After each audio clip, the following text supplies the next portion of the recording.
ভয়াবহ ট্রেন দুর্ঘটনার খবর জানাবো। মুম্বাইয়ে ভয়াবহ ট্রেন দুর্ঘটনা, লোকাল ট্রেন দুর্ঘটনায় 6 জনের মৃত্যুর খবর পাওয়া যাচ্ছে এখনো পর্যন্ত। ছত্রপতি শিবাজি টার্মিনাস থেকে থানে যাওয়ার পথে বিপর্যয়।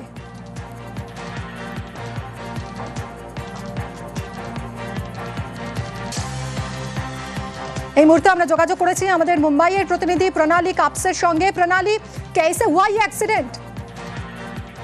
मुंबई की लोकल ट्रेन जो आज सुबह ईएसटी की तरफ जा रही थी, इसमें जो यात्री यात्रा कर रहे थे, ओवर क्राउडिंग की वजह से ये दुर्घटना होने की प्राथमिक जानकारी जो है वो सामने आ रही है। मुंबई की लोकल जो हमेशा ही बहुत ज्यादा भरी हुई होती है, आज भी सुबह का समय था, लोग अपने अपने ऑफिस की तरफ जा रहे थे।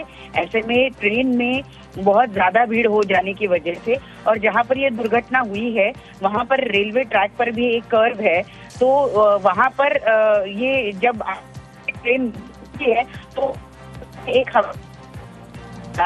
और उसी में ये दुर्घटना होने की जानकारी सामने आ रही है। देखा আমরা কথা বলবো আবারও আমাদের প্রতিনিধি প্রণালী যেরকম জানাচ্ছিলেন যে এই ভয়াবহ এই ট্রেন দুর্ঘটনা, মুম্বাইয়ে 6 জনের মৃত্যুর খবর পাওয়া যাচ্ছে এখনো পর্যন্ত। ছত্রপতি শিবাজি টার্মিনাস থেকে থানে যাওয়ার পথে এই বিপর্যয় এবং সপ্তাহের প্রথম কাজের দিন সোমবার ভিড়ে ঠাসা ট্রেন, লোকাল ট্রেন থেকে পড়ে মৃত্যু হলো 6 জনের।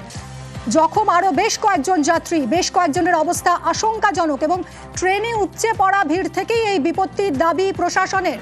অনেকগুলো প্রশ্ন উঠে আসছে। ফের স্ক্যানারে রেলের নিরাপত্তা সুরক্ষা, স্টেশন থেকে ট্রেন ভিড় সামালের দায় কার?